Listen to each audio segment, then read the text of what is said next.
तो हेलो दोस्तों, स्वागत है आप सभी का एक नए वीडियो में। दोस्तों आज हम लोग जो है क्लास 10 का फिजिक्स का जो है इम्पॉर्टेंट क्वेश्चन देखने वाले हैं, जो कि आपके एग्जाम में जो है बार बार पूछा जाता है। ठीक है, इसमें फिजिक्स के हम जो है ऐसे ऐसे प्रश्न लिए हैं जो कि बार बार आपके पेपर में जो है पूछे जाते हैं। अभी हम जो है सिर्फ फिजिक्स का क्वेश्चन आंसर देख लेते हैं। इसके बाद मैं केमिस्ट्री और जो है बायोलॉजी का भी आपको क्वेश्चन इंपॉर्टेंट क्वेश्चन आंसर जरूर करा दूंगा। ठीक है, वो भी उसका भी वीडियो आपको हमारे चैनल पर मिल जाएगा। ठीक है, इसमें जो है मोस्ट इंपॉर्टेंट क्वेश्चन आंसर लिए हैं। सबसे पहला देखिए क्वेश्चन हमने यहाँ पर लिखा हुआ है, मैं आपको इसका आंसर जो है बोलकर समझा दूंगा। ठीक है, तो सबसे पहला प्रश्न है, देखिए प्रकाश का परावर्तन किसे कहते हैं। ये जो है आपसे कई बार पूछा गया है। ठीक है, तो प्रकाश का परावर्तन आप लोग जरूर पढ़ लीजिएगा। देखिए प्रकाश का परावर्तन होता क्या है कि जैसे कोई भी प्रकाश की किरण जब किसी वस्तु से टकरा कर, ठीक है, कोई भी प्रकाश, इसका देखिए परिभाषा क्या होता है प्रकाश के परावर्तन का, कि प्रकाश की किरण जब किसी वस्तु से टकरा कर वापस लौटती है तो उसे जो है प्रकाश का परावर्तन कहते हैं। ठीक है, और प्रकाश के परावर्तन के नियम भी पूछता है। ठीक है, तो इसके जो है दो नियम है, आप लिखेंगे कि प्रकाश के परावर्तन के दो नियम है। सबसे पहला नियम है कि आपतन कोण और परावर्तन कोण का मान जो है बराबर होता है। ठीक है, और उसके बाद जो है दूसरा नियम है कि आपतित किरण, परावर्तित किरण और आपतन बिंदु तीनों जो है एक ही तल में होते हैं। ठीक है, ये जो है प्रकाश के परावर्तन के नियम होता है। ठीक है, तो और उसके बाद जो है एक और क्वेश्चन है जो कि लेंस से संबंधित है। लेंस क्या होता है ये जो है आपसे पूछा जाता है। ठीक है, तो लेंस का भी परिभाषा आप लोग देख लीजिए। देखिए लेंस क्या होता है कि लेंस पारदर्शक पदार्थ का वह टुकड़ा होता है जो कि एक निश्चित ज्यामिति के सतहों से घिरा होता है। ठीक है, ये जो है लेंस का परिभाषा होता है। ठीक है, लेंस किसी पारदर्शिक पदार्थ का वह टुकड़ा होता है जो एक निश्चित ज्यामितीय सतहों से घिरा हुआ होता है, उसे जो है लेंस कहते हैं। और लेंस के प्रकार, लेंस कितने प्रकार के होते हैं, तो लेंस जो है दो प्रकार के होते हैं, एक उत्तल लेंस और जो है एक अवतल लेंस। उत्तल लेंस क्या होता है, जो लेंस किनारे पर पतला एवं बीच में मोटा होता है उसे उत्तल लेंस कहते हैं, और जो लेंस किनारे पर मोटा और जो है बीच में पतला होता है उसे जो है अवतल लेंस कहते हैं। ये अवतल लेंस है और ये जो है उत्तल लेंस है। ठीक है, और उसके बाद जो है नेक्स्ट क्वेश्चन है, देखिए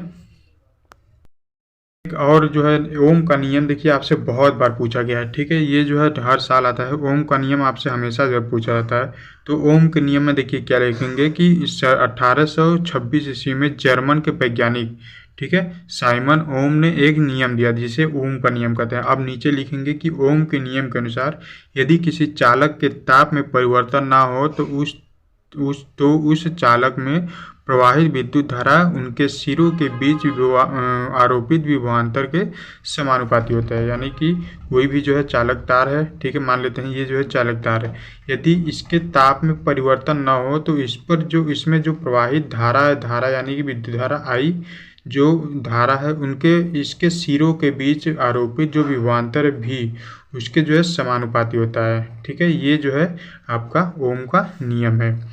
ठीक है, फिर उसके बाद जो है एक और क्वेश्चन जो है पूछा जाता है आपसे कि चुंबक क्या है। ठीक है, चुंबक क्या है और चुंबक के गुण बताइए, ये भी आपसे बहुत बार पूछा जाता है। ठीक है, तो देखिए चुंबक वह पदार्थ होता है जो लोहे और लोहे से बनी वस्तुओं को अपनी ओर आकर्षित कर लेता है। ठीक है, चुंबक तो लोहे से बनी जितनी भी चीज़ें होती हैं उसको जो है अपनी ओर आकर्षित कर लेते हैं।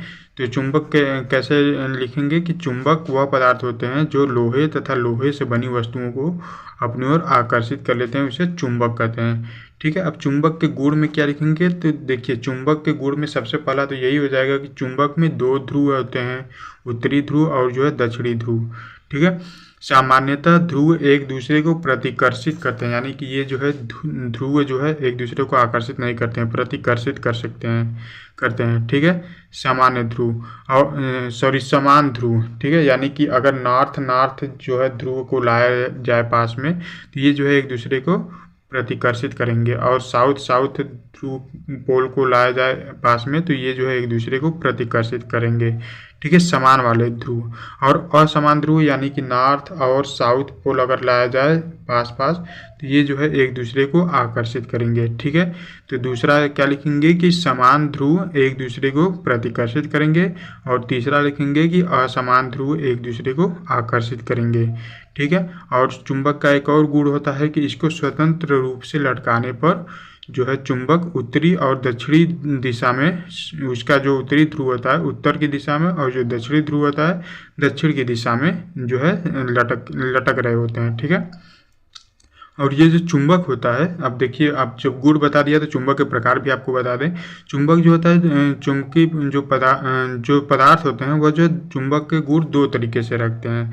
ठीक है, एक जो होते हैं चुंबकीय पदार्थ होते हैं और एक जो होते हैं अचुंबकीय पदार्थ होते हैं। तो कभी कभी आपसे जो है इनका भी परिभाषा पूछ लिया जाता है कि चुंबकीय पदार्थ क्या होते हैं, अचुंबकीय पदार्थ क्या होते हैं। तो इसको भी मैं आपको बता दूं कि वैसे पदार्थ जो चुंबक को अपनी ओर आकर्षित कर लेते हैं वो जो है चुंबकीय पदार्थ होते हैं। ठीक है, यानी कि मतलब चुंबक को अपनी ओर नहीं, जो चुंबक की ओर आकर्षित हो जाते हैं वह जो है चुंबकीय पदार्थ होते हैं। जैसे लोहा हो गया, टीन हो गया, ठीक है, तांबा हो गया, ये सब चीज़ें क्या है चुंबक की ओर जो है आकर्षित हो जाते हैं, तो इसे जो है चुंबकीय पदार्थ कहते हैं।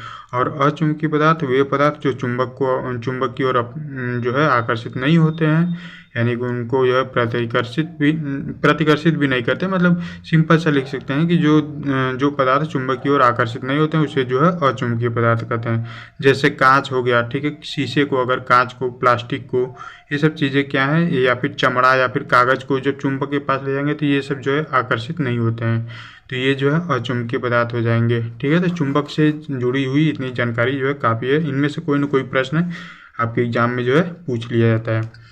उसके बाद जो है एक और प्रश्न पूछा जाता है आपसे कि ऊर्जा क्या है। ठीक है, तो ऊर्जा देखिए क्या बोलते हैं कि इसको जो है सिंपल रूप में आप बोल सकते हैं कि कार्य करने की क्षमता को ऊर्जा कहते हैं। ठीक है, अब वो कार्य चाहे कोई मनुष्य करे या मशीन करे उसको भी ऊर्जा की ज़रूरत होती है। जैसे कोई मशीन चल रहा है तो उसको ऊर्जा की ज़रूरत है। अब ऐसा तो है नहीं कि वो जो है खाना खाएगा ऊर्जा लेने के लिए, मनुष्य तो खाना खाता है ऊर्जा उत्पन्न करने के लिए।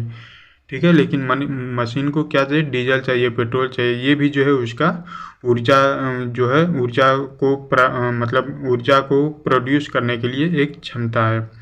ठीक है, तो कार्य करने की क्षमता को ऊर्जा कहते हैं। जैसे यांत्रिक ऊर्जा, सौर ऊर्जा, विद्युत ऊर्जा, ये सब जो है ऊर्जा के प्रकार है। ठीक है, और जो है एक ऊर्जा संरक्षण का नियम भी आपसे पूछता है। ठीक है, तो ऊर्जा संरक्षण का नियम देखिए क्या होता है, सिंपल सा होता है कि ऊर्जा को न तो उत्पन्न की जा सकती है और न ही नष्ट किया जा सकता है, बस हम ऊर्जा को एक रूप से दूसरे रूप में रूपांतरित कर सकते हैं। ये जो है ऊर्जा संरक्षण का नियम है। ठीक है, तो इसी तरीके से ऐसे ही जो है इतनी चीज़ें जो प्रश्न मैंने लिखा है, इतना अगर आपको नहीं भी आता होगा तो देखिए मेरी बातें सुन लेंगे एक दो बार तो आपको जो है याद हो जाएगा ये सब चीज़ें।